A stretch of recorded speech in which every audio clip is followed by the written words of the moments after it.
जी अस्सलाम वालेकुम, welcome back to fundamentals update. ठीक है, फंडामेंटल अपडेट इसलिए कि आप लोगों को कहा था कि अगर उठ गया सुबह तो आपको बता दूंगा, आज जो डाटा आने हैं उनके बारे में समझा दूंगा। ठीक है, कोई भी आपको टिकटॉक पे बैठा हुआ इन्फ्लुएंसर या यूट्यूब पे बैठा हुआ इन्फ्लुएंसर आपको डाटास तो बता देगा। ठीक है, forexfactory.com से देखकर ये डाटा आया है जी, ये रिजल्ट आया। अच्छा, अक्सर को ये भी नहीं पता होता कि ये पॉजिटिव आया है या नेगेटिव आया। ठीक है, बस ये डाटा आ गया। मार्केट किधर जा रही है किधर नहीं जा रही कोई नहीं पता, फिर उस डाटा का मतलब क्या है वो भी नहीं पता। ठीक हो गया। मेरी ये कोशिश होती है कि आप लोगों को जो फिगर्स आए हैं उस फिगर्स के साथ साथ ये भी बता दूं कि ये फिगर किस चीज़ के आए हैं। ठीक है, ट्रेडिंग में इस चीज़ की क्या इंपॉर्टेंस है, उसके बाद जो है यूएस इकोनॉमी के लिए इस चीज़ की क्या इंपॉर्टेंस है, इन डाटास की क्या वर्थ है। तो वो मेरा मकसद होता है कि वो मैं आपको बता दूं, क्योंकि वो मेरी फील्ड है। ठीक है, मेरी फील्ड है, ये चीज़ें मैंने पढ़ी हुई हैं, तो ये मेरी फील्ड है और मुझे मज़ा आता है इसमें आपको सिखाने में, बताने में। ठीक है, और फ्री ऑफ कॉस्ट। कोई भी इतनी डिटेल में ये चीज़ें आपको नहीं समझाएगा। अगर कोई समझाता हो ना तो मुझे उधर टैग ज़रूर कर दिया करो। ठीक हो गया। तो टेक्निकली क्या बीटीसी की अपडेट है ये चलो अच्छा बता देता हूँ रफली। अभी पिछली वीडियो में बता के गया था कि यार ये ट्रेंड लाइन जो है ये टेस्ट हो सकती है। ठीक है, वही बीटीसी टेस्ट कर रहा है, होपफुली यहाँ से बाउंस हो जाएगा। अगर इसको ब्रेक डाउन करता है और नीचे क्लोजिंग दे दी तो फिर जो है दोबारा तैयारी पकड़े 58 वाली सपोर्ट को टेस्ट करने की। ठीक है, लेकिन मैं यही एक्सपेक्ट कर रहा हूँ कि यहाँ से बाउंस मिल जाएगा, इस ट्रेंड लाइन से बाउंस मिल जाएगा। ठीक है, पॉजिटिव सोचते हैं। ठीक है, नेगेटिव की तरफ नहीं जाते। अब बात कर लेते हैं जो हमारे पास डाटाज आने हैं। ठीक है, अच्छा थोड़ा सा आपने बर्दाश्त करना है। क्यों बर्दाश्त करना है कि तबीयत ठीक नहीं है, थोड़ा सा सांस लेने में भी इशू हो रहा है और नज़ला ज़ुकाम कफ वो सिस्टम चल रहा है। ठीक है तो बता देता हूँ आपको। सबसे पहले तो ये है कि हमारे पास आना है ADP non farm employment change, ये डाटा आना है। ठीक है अब वर्ड इसके अंदर ADP, फिर नॉन फॉर्म, फिर एम्प्लॉयमेंट चेंज। इसको तो पहले तो इसको मैं ब्रेक डाउन कर दूँ ना कि इसमें ADP क्या है। ADP का मतलब होता है ऑटोमेटेड डाटा प्रोसेसिंग। ठीक है, ऑटोमेटेड डाटा प्रोसेसिंग ये एक उनकी कंपनी है, पेरोल प्रोसेसर बेसिकली इसको बोलते हैं। 2006 से काम कर रही है। पेरोल का जितना डाटा है ना वो सारा का सारा इनके पास होता है। ठीक है, ADP INC के नाम से है ये कंपनी। ओके, अब दूसरा इसका अगला वर्ड देख लेते हैं, वो है नॉन फॉर्म। नॉन फॉर्म का जो है वो मतलब यहाँ पे लिया गया है नॉट रिलेटेड टू फॉर्मिंग। ठीक है, यानी इसके अंदर कौन कौन सा डाटा एक्सक्लूड है। ठीक है, इसका मतलब बेसिकली ये है कि इसके अंदर कौन कौन सा डाटा एक्सक्लूड है। ओके, वो आगे चल के बताता हूँ कौन कौन सा डाटा एक्सक्लूड है।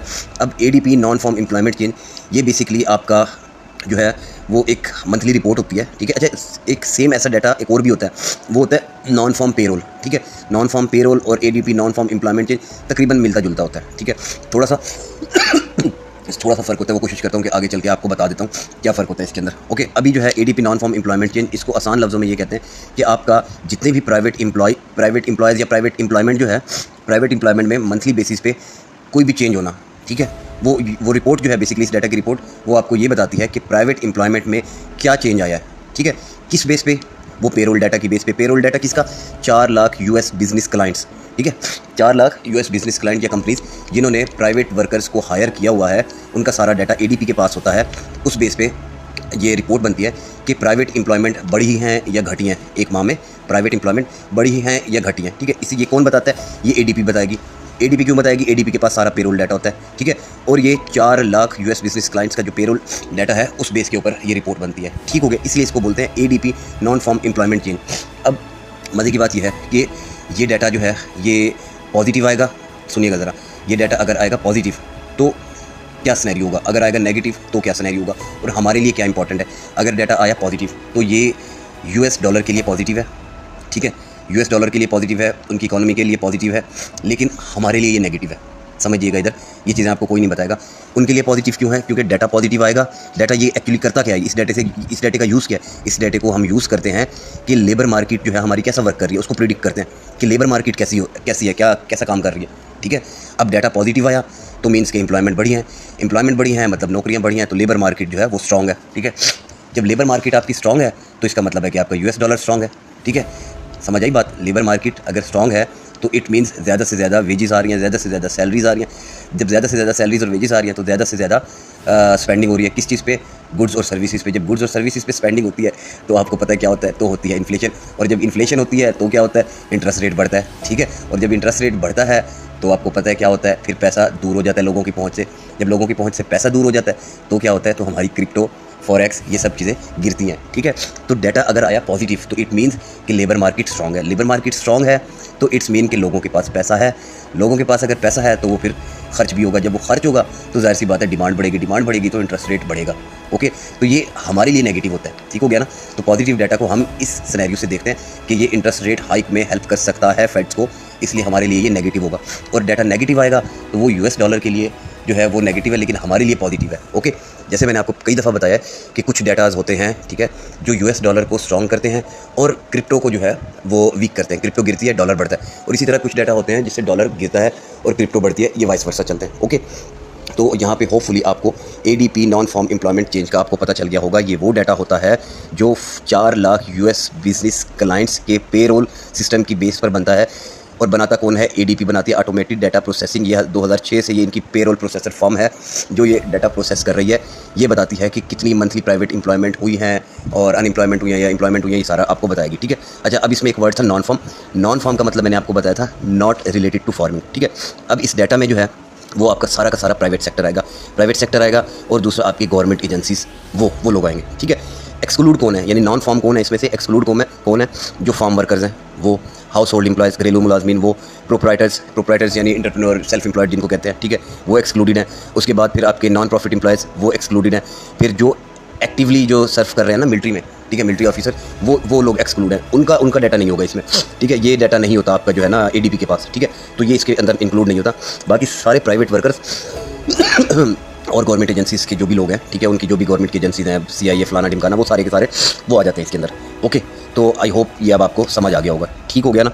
तो अच्छा, इसके अंदर जो है ना ये जितना भी इस रिपोर्ट के अंदर बताया गया प्राइवेट वर्कर्स का, अब प्राइवेट वर्कर्स जो है वो तकरीबन 80% जो है ना, 80% जो है वो प्राइवेट वर्कर्स जो है वो यूएस जीडीपी में कंट्रीब्यूट करते हैं। ठीक है, इसलिए ये डाटा जो है ये इंपॉर्टेंट होता है। ओके हो गया, तकरीबन कोई 25 मिलियन वर्कर्स बनते हैं अगर फिगर में देखा जाए तो, इसलिए ये डाटा इंपॉर्टेंट होता है। दूसरा, ये कंस्ट्रक्ट कौन करता है? ठीक है, तो ये बेसिकली जो है ये कलेक्ट कौन करता है? इसमें मैंने आपको ऊपर बताया 2 चीज़ें होती हैं। एक होता है हमारे पास नॉन फॉर्म पेरोल, ठीक है, एक नॉन फॉर्म पेरोल, और दूसरा होता है हमारे पास जो है वो ADP non farm employment change. तकरीबन सेम होता है। उसमें एक चीज़ ये होती है कि जो नॉन फॉर्म एम्प्लॉयमेंट पेरोल का जो डाटा होता है या वो रिपोर्ट होती है ना, उसको बेसिकली फोरकास्ट करता है। फोरकास्ट कौन करता है? बीएलएस क्या है? वो है उनका ब्यूरो ऑफ लेबर स्टैटिस्टिक्स। ठीक है, वो उनको जो है आपका क्या कहते हैं, फोरकास्ट करता है। जबकि एडीपी का जो डाटा, एडीपी रिपोर्ट है, वो एक्चुअल मेजरमेंट होती है, वो एक्चुअल मेजरमेंट है, वो कोई फोरकास्टिंग नहीं होती। ये फ़र्क है नॉन फॉर्म पेरोल डाटा में और ADP non farm employment data में। ये फ़र्क है कि नॉन फॉर्म एम्प्लॉयमेंट डाटा जो है वो एक्चुअल मेजरमेंट्स पे बना हुआ होता है और बनाता कौन है? वो आपका एडीपी बनाता है। ठीक है, और वो जो आपका नॉन फॉर्म पेरोल है वो आपका फोरकास्ट करता है। कौन करता है? बीएलएस क्या है? Bureau of labour statistic. तो आई होप ये आपको समझ आ गया होगा। तो एक तो ये डाटा आना है, इस पर आपने नज़र रखनी है। पॉजिटिव होगा डाटा, पॉजिटिव होगा एक्चुअल और फोरकास्ट, वो सारा का सारा वहाँ पे देख लीजिएगा forestfactory.com। तो एक्चुअल से यानी फोरकास्ट से अगर बेहतर आया या फोरकास्ट के मुताबिक आया, यूएस डॉलर के लिए पॉजिटिव होगा लेकिन हमारे लिए नेगेटिव होगा। ठीक है, और इसी तरह अगर फोरकास्ट के अगेंस्ट आया तो हमारे लिए पॉजिटिव होगा, यूएस डॉलर के लिए नेगेटिव होगा। ठीक हो गया। अच्छा, उसके बाद दूसरा एक और डाटा आना है, वो है हमारे पास आईएसएम सर्विसेज। ये अच्छा, ये सारी चीज़ें पिछले अकाउंट पे बता चुका हूँ आप लोगों को डिटेल में। ठीक है, और वो खैर वो वीडियोस भी डिलीट हो गई, ज़ाहिर सी बात है, अकाउंट जब बैन हो गया तो। आईएसएम सर्विसेज पीएमआई ये क्या होता है? ये भी पहले तो वर्ड समझ लेना। वर्ड क्या है? आईएसएम बोलते हैं इंस्टीट्यूट ऑफ सप्लाई मैनेजमेंट। ठीक है, ISM means institute of supply management, आगे लिखा हुआ आईएसएम सर्विसेज। ठीक है, तो ये सर्विसेज का डाटा है। ठीक है, उसके बाद पीएमआई क्या होता है आपका? पीएमआई आपका होता है परचेज मैनेजर इंडेक्स। ठीक है, ये खैर मैं आपको समझा देता हूँ। अच्छा, इंस्टीट्यूट ऑफ सप्लाई मैनेजमेंट क्या करते हैं? इंस्टीट्यूट ऑफ सप्लाई मैनेजमेंट ये यूँ समझ लें एक नॉन प्रॉफिट ऑर्गेनाइजेशन है जो आपका डाटा, ये सारा का सारा डाटा कलेक्ट करती है, इसको मेजर करती है। ठीक है, आपकी जो भी मैन्युफैक्चरिंग इंडस्ट्री है और नॉन मैन्युफैक्चरिंग इंडस्ट्री है, उनका सारा का सारा जो है वो डाटा कलेक्ट करना, उसके ऊपर मेजरमेंट्स करना, रिपोर्ट्स बनाना। ठीक है, ये काम है आईएसएम का। अब आईएसएम सर्विसेज और पीएमआई डाटा ये क्या है? ये बेसिकली डाटा ये होगा कि आपके फिगर्स जो हैं वो सर्विसेज जो क्या इसको आसान लफ्ज़ों में इसको कहेंगे कि आपकी जो नॉन मैन्युफैक्चरिंग इंडस्ट्रीज़ हैं वो कैसा परफॉर्म कर रही हैं, यानी आपका सर्विस सेक्टर जो है वो कैसा परफॉर्म कर रहा है। ठीक है, सर्विस सेक्टर की ग्रोथ कैसी है? बेसिकली सर्विस सेक्टर में क्या आ जाता है? सर्विस सेक्टर में आपके हॉस्पिटल्स आ गए। ठीक है, उसके बाद आपके स्कूल, कॉलेजेस, जिम्स, उसके बाद जो है वो फिर आपकी ये वकालत का शोबा, ये सारी के सारे जो है। उसके बाद फाइनेंशियल सर्विसेज और हमारी वाली फील्ड हो गई जिस तरह अकाउंटेंसी, ये सर्विसेज जो फाइनेंशियल सर्विसेज में आ जाता है, ये सब की सब जो है ये आपकी जो है वो सर्विसेज पीएमआई होगी। ठीक है, अब यहाँ से इनकी ग्रोथ क्या है? बेसिकली ये कैसा परफॉर्म कर रही हैं, इनका डाटा कैसा आएगा? ठीक है, ये सारा का सारा जो है ये कौन बनाता है? ये आपका बनाता है आईएसएम। ठीक है, तो बेसिकली आज जो है वो आईएसएम सर्विसेज का डाटा आना है और वो अगेन वही चीज़, डाटा पॉजिटिव आएगा तो जो है बुलिश, और डाटा अगर नेगेटिव आएगा तो बेरिश। ठीक है, यानी डाटा पॉजिटिव आया तो इट मीन्स के सर्विस सेक्टर अच्छा परफॉर्म कर रहा है, डाटा नेगेटिव आया तो इट मीन्स कि सर्विस सेक्टर अच्छा परफॉर्म नहीं कर रहा, ठीक है। आई होप सो आपको ये समझ आ गई होंगी ISM सर्विसेज, PMI ये क्या चीज़ है, ओके। उसके बाद फिर तीसरा आपके पास डाटा है अनएम्प्लॉयमेंट क्लेम का। अनएम्प्लॉयमेंट क्लेम अभी 2 दिन पहले आप लोगों को समझा के आया हूँ डिटेल्स में, ठीक है। तो ये न्यूयॉर्क लेबर डिपार्टमेंट के पास आप फाइल करते हो एक एप्लीकेशन, ठीक है। उसमें अगर आपकी नौकरी चली गई है वीकली बेसिस पे, बेसिकली जो है होते हैं वहाँ पे जॉब्स होती हैं, वो अगर आपकी चली गई है तो आप जो है एक एप्लीकेशन सबमिट करवाते हो, ठीक है, न्यूयॉर्क लेबर डिपार्टमेंट को। और उसमें जो है वो क्लेम करते हो अपनी जॉब लेस कि भाई मेरी जॉब नहीं रही, तो लिहाजा जो है वो मुझे फंडिंग दी जाए, मेरी इमदाद की जाए। उसमें फिर वो उनके टैक्स और वो सारी चीज़ें ये आपको परसों में बता के आया था, ठीक है। तो ये हो गया अनएम्प्लॉयमेंट क्लेम्स, ठीक है। और मज़ीद अब ये 2-4 दिन पहले ही आया है ना ये डाटा आपका, तो उसमें जो है वो अनएम्प्लॉयमेंट क्लेम वाला डाटा पॉजिटिव था हमारे लिए, ठीक है। तो यानी जितने फिगर्स कम होंगे तो इट मीन्स डाटा उतना पॉजिटिव है और अनएम्प्लॉयमेंट क्लेम उतने कम हो रहे हैं, और जितना फिगर्स ज़्यादा होगा तो इट मीन्स अनएम्प्लॉयमेंट क्लेम्स उतने बढ़ रहे हैं, यानी अभी तक लोग बेरोज़गार हैं। जितना डाटा हायर होगा वो उतना नेगेटिव होगा, ठीक है। अच्छा खैर आगे देखते हैं। उसके बाद आपके पास जो फाइनल डाटा है वो है आपके पास FOMC के मिनट्स। FOMC क्या है? FOMC भी समझ लें। FOMC है जी आपका फेडरल ओपन मार्केट कमेटी, ठीक है। वहाँ पे FOMC है, पाकिस्तान में क्या है? मॉनेटरी पॉलिसी कमेटी, ठीक है। तो ये अलग अलग नाम होते हैं हर अपने अपने मुल्क के, ठीक है। और FOMC मिनट्स का मतलब क्या होगा? मिनट्स का मतलब ये होता है कि यानी एक मीटिंग होती है बेसिकली, उस मीटिंग का डिटेल रिकॉर्ड जो होता है ना वो मिनट कहलाता है, ठीक है। FOMC मिनट का मतलब होगा कि फेडरल ओपन मार्केट कमेटी की जो मीटिंग हुई है उसका सारा जो डिटेल रिकॉर्ड होता है वो मिनट कहलाता है, ठीक है। अब मिनट क्या करते हैं? मिनट में बेसिकली जो है वो आपको इनसाइड सारी इन्फॉर्मेशन मिल जाती है कि जितने भी मेंबर्स हैं इसमें मॉनेटरी पॉलिसी में, इनके जितने भी मेंबर, ये बेसिकली जो है इसको आप जो FOMC या फेडरल ओपन मार्केट कमेटी भी बोलते हो, इसको मॉनेटरी पॉलिसी कमेटी भी बोल सकते हो आप। तो इसके अंदर जितने भी मेंबर्स होते हैं ना, तो उनका स्टांस क्या है, ठीक है। उनका स्टांस क्या है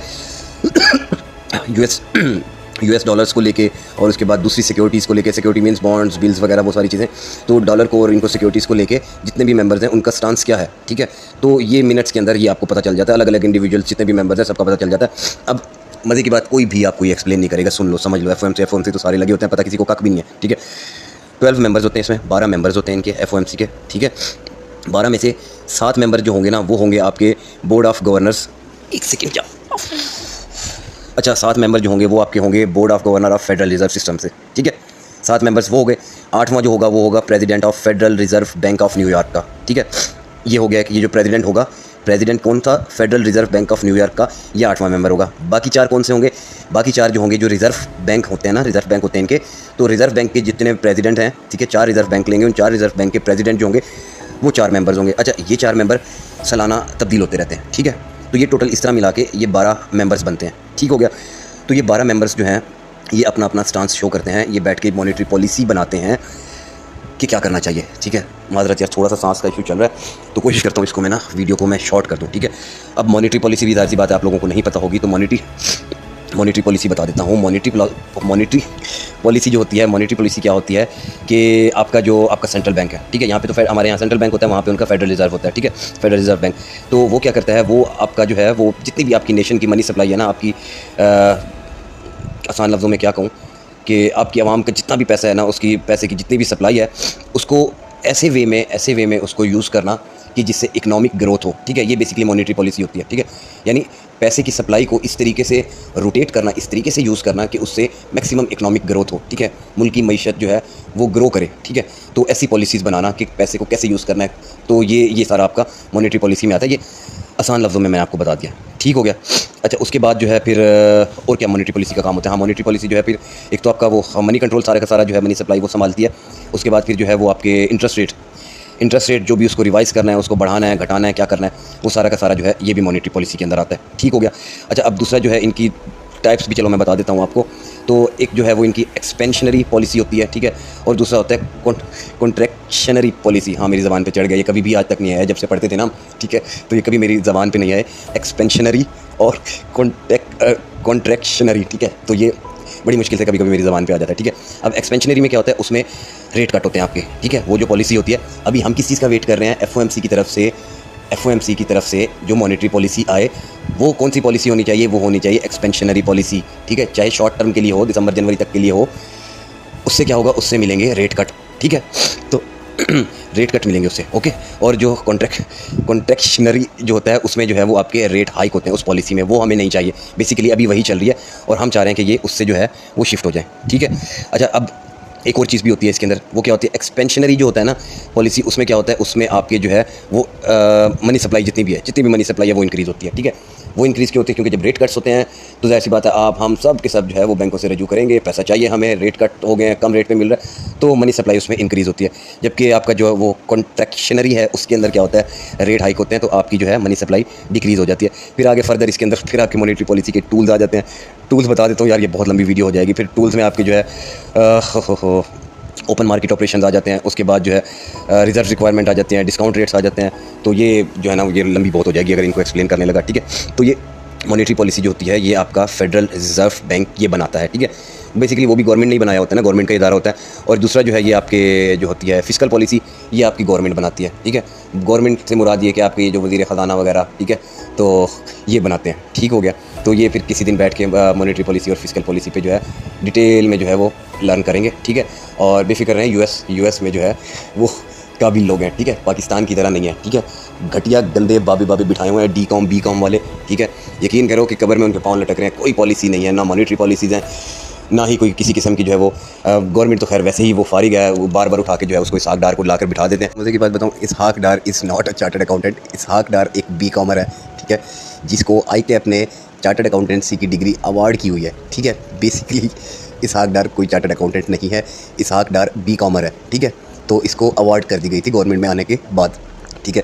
जिसका दुख जो है वो एक CA वाला ही समझ सकता है, ठीक है। कितनी मेहनत से जो है वो सर्टिफिकेट हम लोग लेते हैं, और कैसे ही कि एक बी कॉमर आता है और गवर्नमेंट में और जो है वो डिग्री अवार्ड करवा के सर्टिफिकेट अवार्ड करवा के ले जाता है, ठीक है। तो इसीलिए आज तक कुछ नहीं बन सका इस मुल्क का, जहाँ पे इसहाक डार जैसे लोग बैठे हो। फजूल तरीन फिस्कल पॉलिसीज़ मुल्क का बेड़ा गर्क कर दिया। वो जो क्या नाम था यार उसका, इमरान खान वाले टाइम में, उसका नाम ही भूल गया मुझे। तो बहरहाल वो जो भी था उसको बाद में उठा के भी लाए, भाई कोई ये पॉलिसीज़ बना के दे, फिस्कल पॉलिसीज़ बना के दे। उसने कहा हमारी तुमने गवर्नमेंट उड़ा दी, अभी मुझे कह रहे हो कि जी पॉलिसीज़ बना के दे और ये सारा का सारा टैक्स सिस्टम जो है इसको वो सीधा कर, मैं किस तरह करूँ, गवर्नमेंट हमारी तुमने उड़ा दी। तो पाकिस्तान को छोड़ दें, ठीक है। अच्छा, अभी जो है पाकिस्तान से याद आया कि इनबॉक्स में ना 2-3 सवाल आए हुए थे। वो ये थे कि सर पाकिस्तान में जो है वो रेट कट कब होगा। तो पाकिस्तान में रेट कट हो चुका है, ठीक है। तो ये हुआ था तकरीबन 10 जून को, और 11 जून से ये इम्प्लीमेंट हुआ था, ठीक है। और इसमें मेरे ख्याल से जहाँ तक मुझे याद है 150 बेस पॉइंट का जो है वो इसको जो है वो किया था, इसके अंदर क्या कहते हैं, रेट कट किया था, ठीक है। ये था पहले तकरीबन 22%, और 22% से फिर इसको लेकर आए हैं 20.50 बनेगा ना, हाँ 150 बेस पॉइंट कट हुआ, तो हाँ इतना ही बनेगा, ठीक है। तो ये 11 जून से ये इम्प्लीमेंट हो चुका है। उसके बाद फिर पूछा हुआ था, एक तो ये था कि इंटरेस्ट रेट कब घटेंगे, और फिर पूछा हुआ था हाँ कि इसका डॉलर पे क्या इफेक्ट होगा, और जो है वो रुपये पे क्या इफेक्ट होगा, डॉलर बढ़ेगा रुपया घटेगा। तो मेरे ख्याल ये भी शायद आप पाकिस्तान के हिसाब से पूछ रहे थे, तो इसका भी मैं आपको बता देता हूँ, ठीक है। वैसे तो रेट कट करना नहीं चाहिए था, ठीक है, रेट कट नहीं करना चाहिए था, पाकिस्तान में रेट कट नहीं होना चाहिए था अभी। उसके क्या नुकसान हैं, उसके नुकसान ये हैं कि एक तो जब भी रेट कट होगा ना, ठीक है, तो सबसे पहले हमने क्या करना होगा, रेट कट हुआ, चलो जी भागो बैंकों के पास जाओ, गाड़ियाँ लो, सबसे पहले गाड़ियाँ लो, ठीक है। तो ये मेरी अपनी रिसर्च है, ये मैं आपको बता रहा हूँ। सबसे पहले हम गाड़ियाँ लेंगे, कोई मतलब हाउस लोन वगैरह ये वो कुछ भी नहीं, सीधा सबसे पहले गाड़ियाँ, ठीक है। अब गाड़ियों की डिमांड बढ़नी है, गाड़ियों की जब डिमांड बढ़नी है तो जाहिर सी बात है जो है वो आपका समझ लें कि गाड़ियों के रेट बढ़े। पीछे से जब यहाँ पे क्या होता है, यहाँ पे तो बेसिकली असेंबलिंग होती है हमारे पास तो पार्ट्स की डिमांड बढ़ेगी, जब पार्ट्स की डिमांड बढ़ेगी तो पार्ट्स मंगाना पड़ेगा, जब पार्ट्स मंगाना पड़ेगा तो पीछे से चाहिए हमें डॉलर इंपोर्ट करने के लिए। डॉलर हमारे पास है नहीं, ठीक है ना, डॉलर हमारे पास है नहीं। डॉलर हमारे पास कहाँ से आएगा, डॉलर हमारे पास जब आएगा जब हम डॉलर कमाएंगे। डॉलर हम कैसे कमाएंगे, जो हमारे पास चीज़ें हैं उनको बेच के। हमारे पास क्या चीज़ें हैं, हमारे पास है टेक्सटाइल, ठीक है। टेक्सटाइल इस वक्त क्या है, टेक्सटाइल की कंडीशन क्या है, टेक्सटाइल बंद पड़ी है। टेक्सटाइल क्यों बंद पड़ी है, क्योंकि बिजली महंगी है। बिजली क्यों महंगी है, क्योंकि पेट्रोल महंगा है। पेट्रोल क्यों महंगा है, क्योंकि डॉलर नहीं है हमारे पास। डॉलर किस तरह आएगा, डॉलर आएगा कमा कर। कैसे कमाएंगे, जब अपनी चीज़ें बेचेंगे। अपनी क्या चीज़ें बेच सकते हैं, वही टेक्सटाइल, ठीक है। और क्या है उसके अलावा हमारे पास है हमारी क्रॉप्स, ठीक है, वो बेच सकते हैं। अब क्रॉप्स का अलमिया ये है, हमारे पास जो है हमारी गंदम, ठीक है। गंदम की कहानी ये है, पाकिस्तान में घटिया तरीन निज़ाम, पाकिस्तान का करप्शन से भरा हुआ निज़ाम। हमारी जो गंदम बाहर एक्सपोर्ट होनी चाहिए थी, ठीक है, किसानों को फ़ायदा होना था, डॉलर आना था मुल्क में गंदम बेचने के बदले में। इन्होंने क्या किया, जो ऊपर बैठे हुए हैं या आपके वो ककड़ करके गया था ये सारा का सारा काम। क्या कर सकते हैं यार, कुछ नहीं कर सकते। आपको भी पता है चीज़ें किधर निकल जाएंगी, इस डिबेट का कोई एंड नहीं है, ठीक है। मतलब सियासतदानों को क्या बुरा कहें, इमरान खान, नवाज शरीफ या भुट्टो को, किसी को क्या बुरा कहें, कहानी किधर जाके कनेक्ट होती है सबको पता है। तो काकड़ क्या करके गया, काकड़ ने पता नहीं 1.5 लाख मन मेरे ख्याल से आई थिंक सो गंदम इंपोर्ट कर ली। ओ भाई तुम्हारे अपने मुल्क की पैदावार है, तुम्हें क्या ज़रूरत है इंपोर्ट करने की। इंपोर्ट कर ली तो उसके अंदर जो वो घोटाला हुआ है वो शायद आप लोगों को पता नहीं पता या नहीं, जाके रिसर्च कर लीजिएगा, इसको गूगल कर लीजिएगा। तो अभी सूरत हाल क्या है, मुल्क में गंदम बाहर से आई हुई है। गंदम गवर्नमेंट के एरिया में लूँगी नहीं, गवर्नमेंट के पास वैसे गंदम है, बाहर से जो इंपोर्ट की हुई है। अब वो किसान जिस बेचारे को काश्त जो है, ठीक है, काश उस बेचारे को 3200-3300 पड़ी है, जो वो सोच रहा था कि फूड ओपन होगा वो 3500, 3600, 3800, 4000 पे लेगा, वो फूड ले ही नहीं रहा। सबसे पहले तो फूड ले ही नहीं रहा, और अंदर खाते अगर कहीं बिक रही है तो वो जो 3200-3300 रुपये उसको कास्ट आई है, या कॉस्ट कह लो अगर इंग्लिश में, वो आई है, तो वो कितने की बिक रही है? 2300, 2400 की। मतलब 800 रुपये मन लॉस। मैं कहता हूँ कचरा हो गया किसानों का, बेचारों का। ठीक है, अभी बताओ ऐसी सूरत हाल में मुल्क में डॉलर आएगा? नहीं आएगा। अब इस कंडीशन में रेट कट करने का क्या नुकसान होगा? रेट कट करने कर तो दिया इन्होंने, रेट कट से वही अभी जो गाड़ियों वाला सिनेरियो बताया वो होगा। मुल्क में डॉलर है नहीं, ठीक है, तो क्या होगा? जो बचा कुचा डॉलर है वो भी इनको एलसीआं जब ओपन होंगी वो देने पड़ जाएंगे, डॉलर हो जाएगा शॉर्ट। जब डॉलर शॉर्ट हो जाएगा तो डॉलर की डिमांड बढ़ जाएगी, डॉलर की जब डिमांड बढ़ेगी तो डॉलर 300 प्लस हो जाएगा। ये नुकसान होगा रेट कट से एक तो, ठीक है। तो आने वाले टाइम में माइट भी पॉसिबल कि डॉलर आपका बढ़ सकता है। ओके, तो रुपया आपका डिवैल्यू होगा। ये तो हो गया आपका एक सवाल कि रुपये पे और डॉलर पे क्या फ़र्क। बेसिकली आप डॉलर और रुपीज़ का पेयर पूछ रहे थे ना, तो उससे ये होगा, रेट कट से ये नुकसान होगा। दूसरा, रेट कट से और क्या फ़र्क पड़ सकता है डॉलर पे? रेट कट से ये होता है कि देखो, आपने लेट्स सपोज आपके पास 1 करोड़ रुपया, मेरे पास 1 करोड़ रुपया, मैंने रखवा दिया बैंक में, ठीक है। पहले बैंक मुझे दे रहा था उसके ऊपर लेट्स सपोज, वरना ऐसा होता नहीं, वो अलग अलग रेट्स होते हैं, ठीक है। लेने का रेट अलग होता है, देने का रेट अलग होता है। लेकिन आपकी समझने के लिए मैं आपको बता देता हूँ, लेट्स सपोज जैसे 22% इंटरेस्ट रेट था, ठीक है। अब मैंने जब बैंक में 1 करोड़ रखवाया तो उस पर मुझे ईयरली 22% इंटरेस्ट दे रहा था बैंक, ठीक है। यानी ईयरली 22 लाख रुपया मुझे उस पर मिल रहा था। अब रेट घट गया, ठीक है, इंटरेस्ट रेट घटा दिया, कट कर दिया। अब मुझे कितना इंटरेस्ट मिल रहा है? अब मुझे मिल रहा है 20.5, ठीक है। यानी अब मुझे 20.5 लाख मिल रहा है बजाय 22 लाख की ईयरली, ठीक है। अब मेरा प्रॉफिट कम हो गया। अब मैं देखूंगा कि मेरा प्रॉफिट किस चीज़ में ज़्यादा है, ठीक है। अगर तो हूँ मैं, मतलब पैसा भी है मेरे पास, ठीक ठाक किस्म की वेल हूँ मैं पाकिस्तान में, और फाइनेंशियल मार्केट का मैं नॉलेज भी रखता हूँ, तो मैं क्या करूँगा? अच्छा, अव्वल तो वो करोड़ नहीं होगा, वो फिर पता नहीं बिलियंस में होते हैं, ठीक है, पैसे, वो मैं वहाँ से निकालूंगा। अब मुझे पता है, मुझे मार्केट की सेंस है, मुझे पता है कि हर बंदा जो है वो पैसा निकालेगा बैंकों से। क्यों? क्योंकि इंटरेस्ट कम ऑफर कर रहा है बैंक। अब वो पैसा किधर जाएगा? वो पैसा उधर जाएगा, उन एसिड्स में जाएगा जो एसिड्स बढ़ सकते हैं, ठीक है। इंटरेस्ट रेट कट होने से जो एसिड बढ़ सकते हैं, कौन से एसिड बढ़ सकते हैं? आपकी फॉरेक्स, ठीक है, क्रिप्टो तो यहाँ लीगल ही नहीं है ना। आपके स्टॉक्स वो बढ़ सकते हैं, या तो मैं जाऊँगा स्टॉक्स में। अच्छा, वहाँ पे क्या है? वहाँ पे फिर हमारे पास करेंसीज़ हैं। करेंसीज़ क्या है हमारे पास? यही यूरो, डॉलर, पाउंड, ठीक है। तो मैं क्या करूँगा? मैं सबसे पहले डॉलर लूँगा। अब ये आ जाता है स्पेकुलेशन में। छोटा मोटा कोई रिटेलर होगा वो ले लेगा, कोई जो है वो 50 लाख करोड़ के, वो वहाँ तक ठीक होता है, ठीक है। वो उसको ट्रेडिंग की नीयत से उसने ले लिए, ठीक है, इन्वेस्टमेंट की नीयत से। लेकिन जो अरबों रुपये में लिए जाते हैं ना, वो कहलाते हैं स्पेकुलेशन। जब ये स्पेकुलेशन होगी ना, ठीक है, और बड़ी बड़ी जो वेल्स हैं वो इकट्ठा कर लेती हैं डॉलर्स को, जैसे अभी जो है वो आसिम मुनीर साहब ने डंडा दिया था ना, ये सारा डॉलर बाहर आया था मार्केट में, ये दोबारा वही काम होगा। उससे डॉलर फिर मार्केट से शॉर्ट हो जाएगा, और आपको जो है इंपोर्ट की पेमेंट्स करने के लिए आपको वैसे डॉलर चाहिए, तो इसलिए भी डॉलर बढ़ सकता है, ठीक है। ये 2 सिनेरियोज आपको बता दिए। तो ये इफेक्ट हो सकता है इंटरेस्ट रेट कट करने का। इंटरेस्ट रेट कट करना अभी बनता ही नहीं था। हमारी इन्फ्लेशन वैसे 30% प्लस पे खड़ी हुई है। मतलब आपकी सोच है बस, ये अल्लाह ताला चला रहा है इस मुल्क को, अल्लाह ताला ही चला रहा है। ला इलाहा इल्लल्लाह की बुनियाद पे चल रहा है, तो ये चल रहा है, वरना जो है ये हालात कोई नहीं है। हालात कोई नहीं है, मुझसे पूछे ना, हालात कोई नहीं है। हम कभी बैठते हैं ना दोस्त आपस में, जितने भी हम लोग सीएज हैं, हम बैठते हैं तो मतलब दिमाग ख़राब होने लग जाता है। क्योंकि अब देखो, हम जो भी जितने भी हैं ना, कोई एक आधा है जो डायरेक्ट जो है वो सीए के रूट से गया था, वरना हम लोग एसीसीए करके और उसके बाद फिर हम लोग सीए के अंदर आए थे।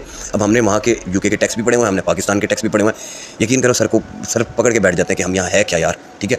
और फिर हमने जब आर्टिकलशिप्स किए हैं 3.5 साल, और हम जो बस ना पूछो यार, वो कहता हूँ ना कि कब्र में पाँव लटक रहे हैं उनके, ऐसी मतलब कभी चेंज ही नहीं हुई यार। आपका जो है वो 2001 का ITO चल रहा है आपका, वो नहीं चेंज हुआ अभी तक। मतलब कोई ऐसा इस काबिल बंदा ही नहीं है जो आपका जो है वो टैक्स ऑर्डिनेंस ही चेंज कर दे, उसको ही रिवाइज़ कर दे।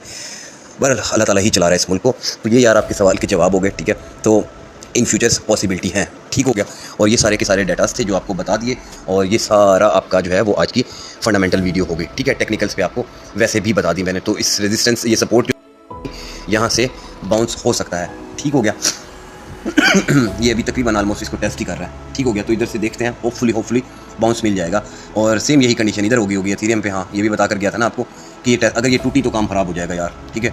और MKR भी ये 2500 की जो सपोर्ट को होल्ड कर रहा था, थोड़ा सा नीचे आया हुआ है। होप सो इसको होल्ड कर ले ये, ठीक है। और बाकी कॉइन्स जो हैं, एक CHR ही है बेचारा जो अकेला वो कर रहा है पम्प। उसके बाद एक और कॉइन देख लेते हैं। एक कॉइन है इसमें से, वो भी जो है उसकी ट्रेड चल रही है हमारे प्रीमियम में। खैर नाम तो नहीं बताऊंगा मैं किसका। तो आर्ट्स को इतना कोई फ़र्क नहीं पड़ रहा, ठीक है, क्योंकि डोमिनेंस भी वहाँ से गिर रही होगी, तो आर्ट्स को कोई इतना फ़र्क नहीं पड़ रहा, 1-2% ही डाउन है। तो बाकी जो हाँ बिग कैप्स हैं उनमें ज़ाहिर सी बात है एथेरियम है, उसको थोड़ा सा फ़र्क पड़ रहा है। और सोल है वो भी तकरीबन 0.53, 1% भी पूरा नहीं है। तो ठीक है, आर्ट्स ठीक खड़े हुए हैं अपनी जगह, आर्ट्स में कोई इतना ज़्यादा वो नहीं है। बाकी देखते हैं, उम्मीद करते हैं डाटा पॉजिटिव होंगे, तो इनको देख लीजिएगा। शाम को मुलाकात होगी और फिर देखते हैं जो भी डाटा आते हैं फिर वीडियो बना के दूंगा। उम्मीद है कि आपको डाटा देखकर अब आपको पता चल जाएगा पॉजिटिव है नेगेटिव है, हमारे लिए कौन सा पॉजिटिव है, यूएस डॉलर के लिए कौन सा पॉजिटिव है। ठीक है, बीइंग ट्रेडर फॉरेक्स क्रिप्टो वाले उनके लिए कौन सी चीज़ पॉजिटिव है और यूएस इकोनॉमी के लिए यूएस डॉलर के लिए कौन सी चीज़ इंपॉर्टेंट है। ओके हो गया, तो फिर इंशाल्लाह नेक्स्ट वीडियो में मिलते हैं। अल्लाह हाफिज़।